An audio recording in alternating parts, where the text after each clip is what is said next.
Hello everyone and welcome to October's Comfort Book Club discussion of our book of the month, which was The Star That Always Stays by Anna Rose Johnson. And as always, I'm joined by my mum Donna. Hello everyone. And we're really looking forward to chatting about this book together. Definitely. Thank you so much to all of the Comfort Book Club readers who sent in a message as well this month. We'll include those messages from our readers at the end of our chat. But I hope you've got a cup of tea or your favourite beverage to hand and enjoy getting cosy and listening to our discussion. It's actually Halloween that we're recording this. Absolutely, yes. And I wanted to say that one of the things I really enjoyed about this book was all of the seasonal references. Yes. I mean, there were some lovely descriptions of the autumn. There were. The start of the book, Norvia throws a Halloween party, Yes. which doesn't quite go according to plan. But I really liked that seasonal aspect of the story. Too, and there was a lovely Thanksgiving description of food and everything. Yes. Valentine's Day. Exactly. I really Christmas. loved it. Happy Halloween to anybody who's got children now celebrating. That's fun. Yes, happy Halloween. And yeah, that was one of the reasons that I really enjoyed the book, was it had that lovely seasonality to it, and it was such a nice one to read in the autumn. It really was. And I think Anna Rose Johnson was definitely sort of inspired by Anne of Green Gables, and she had that seasonal sense from that. And also, she referenced Maud Lovelace as a huge influence. And I think there's very much this feeling of it starts with Norvia wanting desperately to go to high school, and that sort of back to school feeling at the beginning that continues through the school year. I think it's utterly adorable. I really do. Yes, it is. It was a very charming read, and you're right. It has that back to school feel to it that is so autumnal as well. And I loved the way that she got her dream fulfilled of wanting to start at the high school. And through the book she learns how to navigate high school. And you've already referenced all of the books, or some of them anyway. Some of them. They were so nice to read them and go tick tick tick. I know those exactly. too. It's nice to when you That's definitely that. One of my favourite things about The Star That Always Stays too, is that Norvia is a heroine who loves to read. Yes, absolutely. And she reads a lot of the books that I loved as well growing up. Anna Rose Johnson, also in the acknowledgements at the end, references a lot of authors I also adored reading when I was young, like Maud Lovelace, who wrote the Betsy Tacy books, and Elizabeth Enright. I loved those and books. Noel Streatfeild with her family stories, I'm sure would be a real influence. It's always wonderful when a writer you admire references other writers that you love, and you feel there's that sort of common ground of liking the same books. So that is really lovely, and I always do enjoy a heroine who loves storytelling and books. And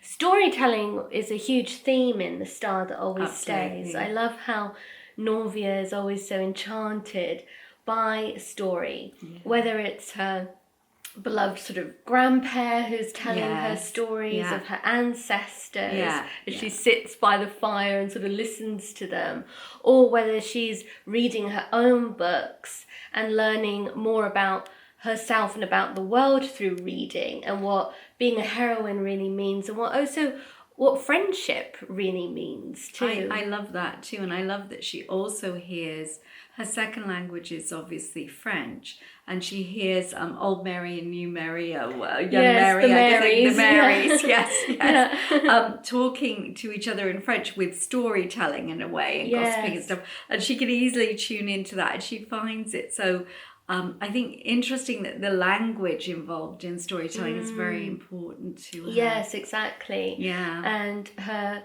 Ojibwe heritage as well is referenced. And again, the language of that comes into it and is really beautifully told. I interviewed Anna Rose Johnson about the book too, and I'll link to that interview for anyone who's interested in having a listen, because I really enjoyed my discussion with her. But something I asked her about was the way the book is structured, because I liked how it sort of interwove two different timelines and stories in some ways. Yeah. As you read through the book, it went back in time a bit to some of Norvia's childhood growing up on Beaver Island. And I really liked how it sort of referenced that. I loved that too.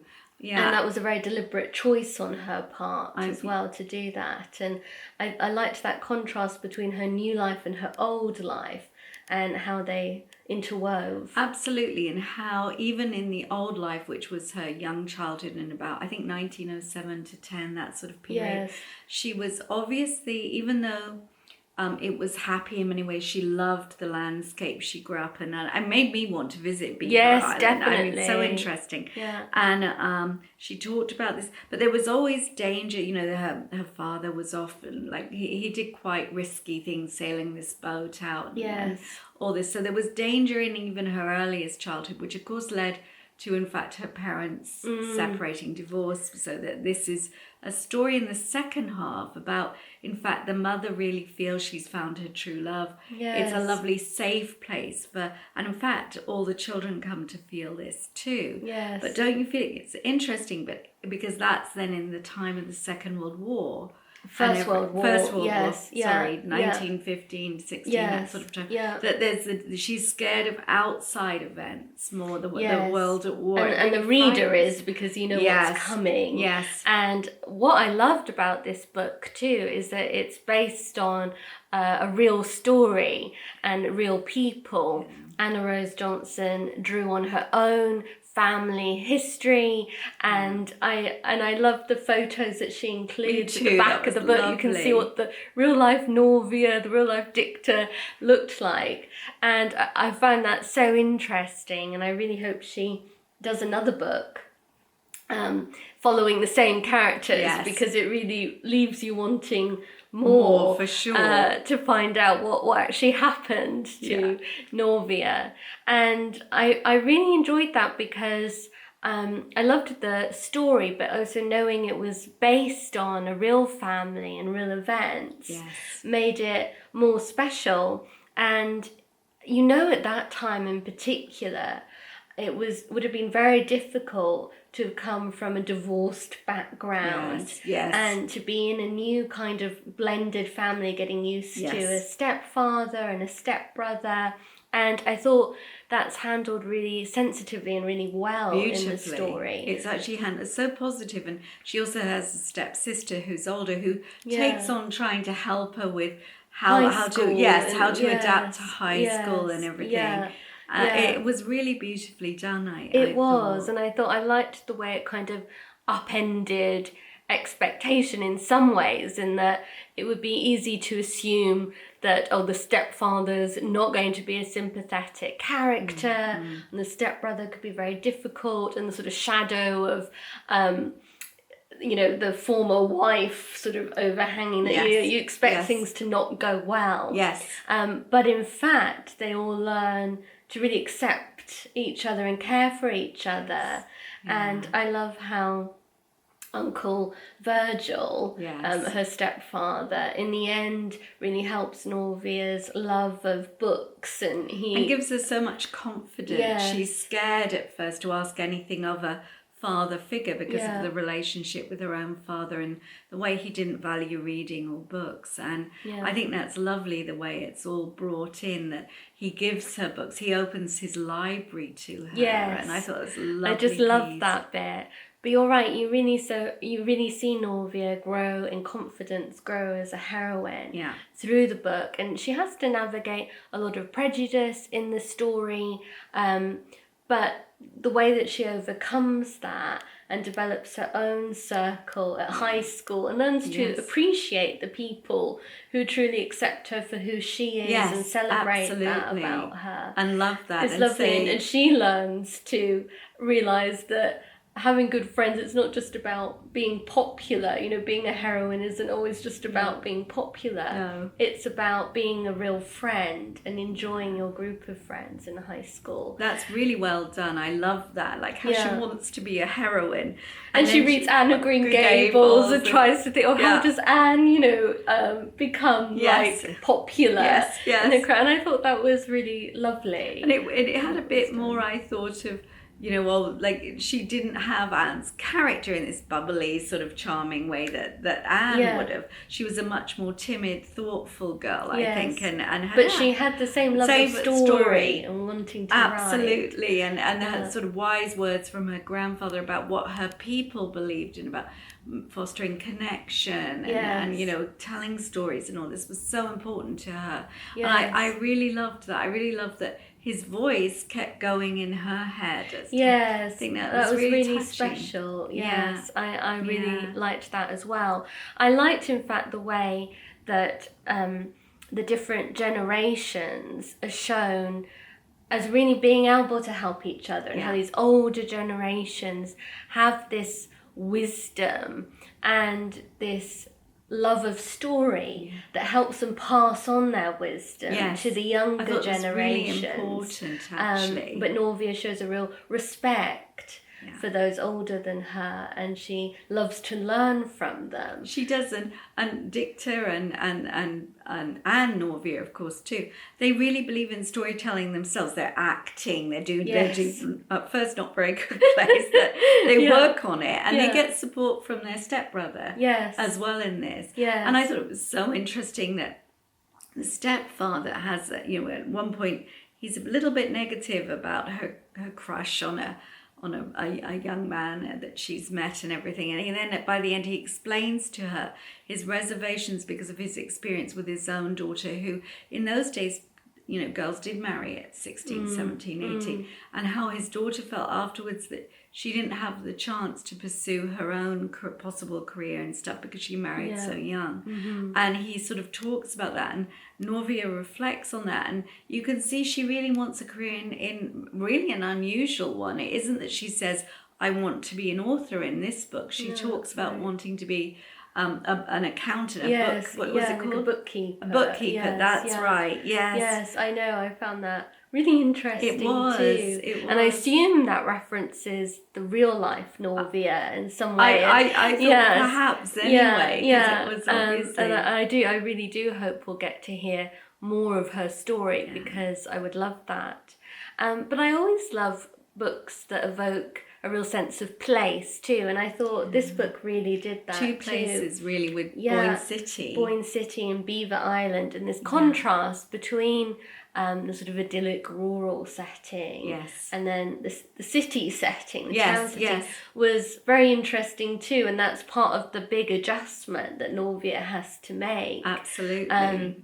Which is quite difficult at the beginning, but then she learns to love some things, you know, about Boyne City, and I love those descriptions of her going to what are they called? Almost like a soda shop or something. Yes.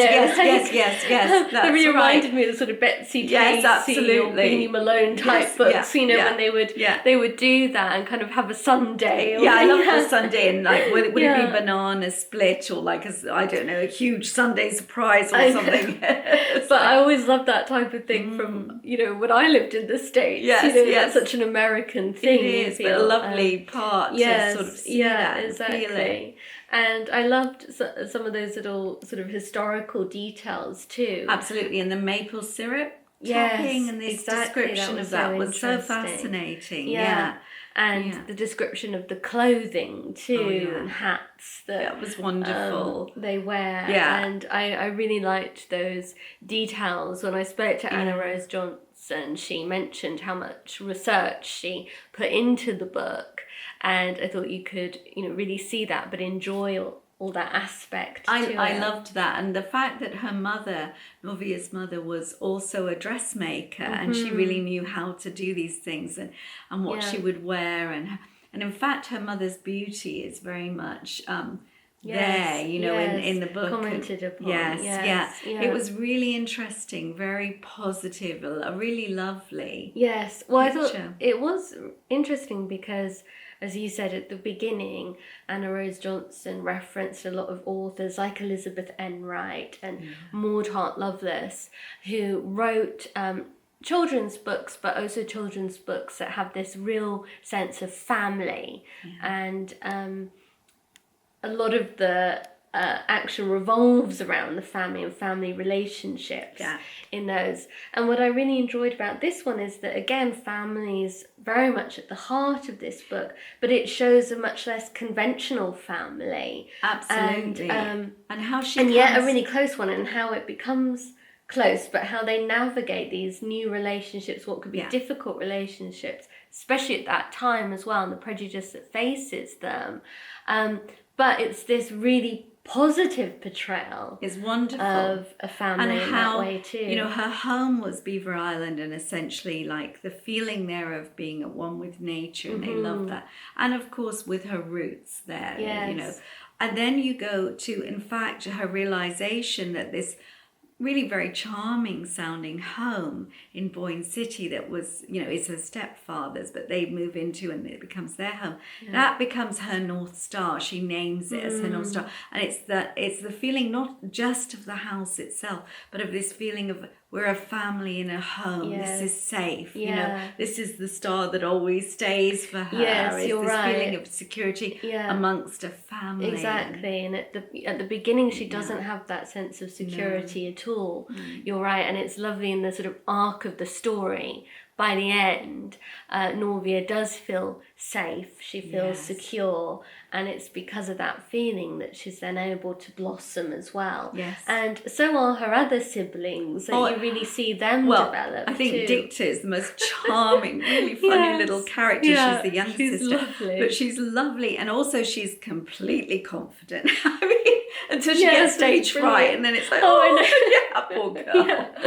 That was very But funny. she has a limp, Inez. I can't remember whether the implication was that she had a limp because there was an accident when she was young. So, yeah, I think so. But you realise there is this feeling of threat in a way, in that Vernon, her stepbrother, has obviously some sort of I figure some sort of ill health, some intolerance to certain, it's obviously he needs a plain diet of some sort of stomach problems with his food. But in fact, it's treated very matter-of-factly because, of course, it's probably as much you feel that sometimes with him it's just nervousness. It's like, he can't go to school, he's not well enough, he fatigues very easily. And you realise that that's accommodated, it's treated lovingly, they treat him carefully, but in a loving way too. Yes, but it is also a reminder of the danger of illness at that time too. Absolutely. And how much that could impact, and how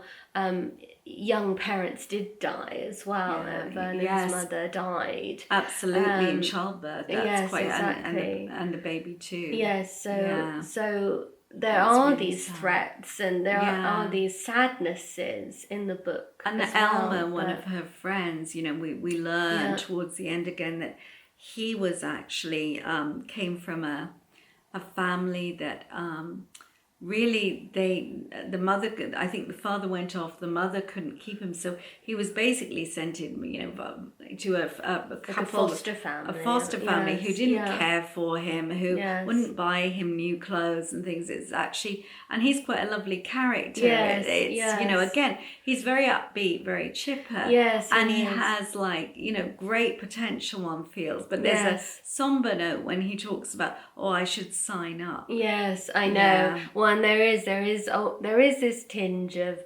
uncertainty and sadness and danger even in the book. Yes. But overall, it is such a sort of heartwarming, it's a life-affirming, comforting book. I mean, that's why I think it's such a good comfort read. Yeah. Especially, I think, sharing it with someone like a young person in your life, maybe, I don't know, do you think as young as 8? I thought probably as young as 8 or 9. Yes, I think you could. Yes. Because it's quite, even though as she goes to high school, I think you could share it with a younger child, and then an older one could read it themselves. And I think it would be just like the Betsy Tacy books with the high school ones, they would really enjoy. Yes, you know, some things are always true. The difficulties of new schools, new friends, new families. Yes, exactly. I think there's a lot about the book that still would speak to us now as well. Yeah, absolutely. And there's so much to get from it, but some of these themes are definitely relevant to today's world as well. Yeah. So I think it would be a nice book, like you say, to share with younger a good sort of because it's out on paperback now as well. Yes, and it's on available as an audiobook, which I've been listening to, which I enjoyed, especially with some of the words I wasn't sure how to pronounce, so it's really nice to be able to listen to the book too, and I really recommend the audiobook. I've been enjoying that. Yeah, it's lovely. Although I read it physically, but I've also listened to it. Yeah. And I enjoyed both experiences. I did think it would be a great one to share. I must say, I thought, with a child or a young person that would be lovely, because I think they would get a lot from it too. Yes, exactly. But let's hear what some of our Comfort Book Club readers had to say about the book as well.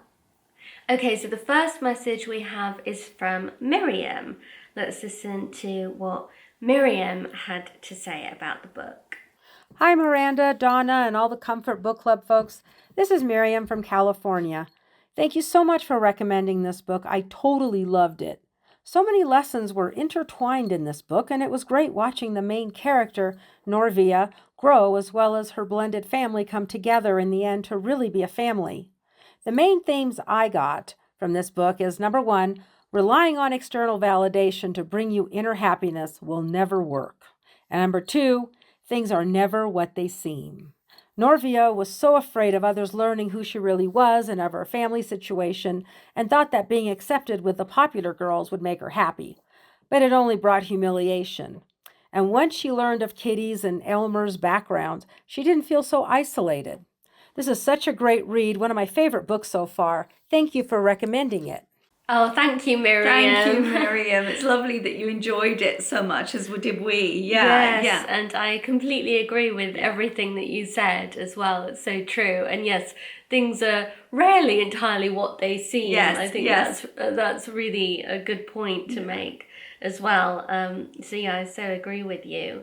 But thank you very much for your message. And then the next message is from Laura. So let's hear what Laura has to say about the book. Hello, Miranda. Hello, Donna. This is Laura from Italy. The Star That Always Stays was such a pleasant surprise. I didn't know this book, and I was completely enchanted by the characters and by the story itself. Norvia is such a lovely girl, and I especially like the fact that she considered the protagonist of well-beloved classics as her friends and role models. Her sister Dita is one of the funniest characters I have ever met. Another aspect I truly appreciated in this book is the delicate, thoughtful way in which the author introduces complex and sometimes painful themes, like divorce and its effects on children, big life changes, cultural differences, and of course adolescence. A fabulous Comfort Book Club choice once again. Thank you, Miranda. Oh, thank you, Laura. Thank you so much, Laura. So glad you enjoyed it. And I completely agreed. I love Dicta. I think she's such a funny character. She is really lovely. She is. Yeah. And I also really agree that Anna Rose Johnson does deal with some of these difficult themes in a really sensitive way. Yeah. I thought it was very skillfully done too. So I'm so glad that you enjoyed it. And now let's listen to Eriko's message. We'll hear what Eriko had to say about the book. Hello everyone, my name is Eriko. Novia's story was truly charming and also very interesting to me personally because I learned a lot about the Ojibwe culture, which was Novia's heritage. What stood out to me most about this story was the message of hope. Despite the challenges Novia faced, for example, her parents' divorce, prejudice at school, her own difficult relationship with her father and so on, she remained resolute, never lost hope, nor gave up finding her true self, and really impressed on me the importance of strong support network, especially when young, someone who will always have your back. And it was so lovely to see Novia certainly found that in her kind stepfather, who was actually my favorite character in the book. Thank you for choosing this heartwarming story. Oh, thank you, Eriko. Thank you, Eriko. So glad you enjoyed it. Yeah. And yes, I so agree. I really like Uncle Virgil as a character. Absolutely lovely. I think he's such a positive character. And you're right, it really is a book about hope. That's such a lovely message. Even at the end, the way there's a glimmer of hope for Novia's father, how he's beginning to find himself and turn to better ways. And they end up having a sort of positive communication as well, which is nice. And yes, like you, I really enjoyed learning more about the Ojibwe culture too. That was an aspect of the book that I really appreciated as well. But I'm so glad you enjoyed it, and thank you for sharing that message. So we have a final reader who sent in a message, and that's Cristina. So let's listen to what Cristina had to say about the book. Good afternoon, Miranda, Donna, and all the members of the Comfort Book Club. I found the novel absolutely charming and truly comforting, not to mention the characters, including the house. All of them are superb. And although Norvia, Elton, Dicta, the Marys, Vernon, Kitty, Marguerite, her beautiful and surprising mother, Celestia, are wonderful, my favorite one is Uncle Virgil because of his personality and his faith in God. I subscribe Lila Morton's words. If I had known he was in the market, I would have had a stab at him myself. Joking apart, for Norvia and her siblings, what apparently was going to be a nightmare turned into a much better life. What a wonderful novel, Miranda and Donna. Thank you very much for such a marvelous recommendation. Just for finishing, a little comment about Valentine, Dicta's friend. Wasn't he so cute when he bought a ticket for the first performance of Lovers Lost? Thank you again, and my best wishes for you and for all the members of the Comfort Book Club. Bye-bye. Oh, thank you, Cristina. Thank you, Cristina. So glad you enjoyed it. And yes, that was a really cute scene in the book. Yes. And as you're right, the house is almost like a character in itself too, isn't it? Yes, you almost hoped it was still visible. I mean, she has photos of it. Yes, so I wonder if it's still there. there. That would be so nice to know. And yes, you know how much we love books with amazing houses in them, and the house is a sort of special part of the book, and in the way it becomes a wonderful family home, and like you said, a sort of North Star in some ways too. So that is lovely as well. But thank you so much to everyone who sent in a voice message. It was so lovely to hear your thoughts on the book. Thank you to everyone who has tuned in to our chat today. Now, next month's book I have just here, and that is Nature Tales for Winter Nights, which is a collection of writings from all over the world about winter. So as we really are moving into much longer evenings now, I'm looking forward to reading this in November, and I hope you will join us for our next Comfort Book Club read. But thank you so much to everyone for watching this video, and extra big thanks as always to those of you who pressed the super thanks button on my last video. I always so appreciate your support. But I hope you have a wonderful weekend coming up, and happy Halloween. Goodbye. Bye-bye.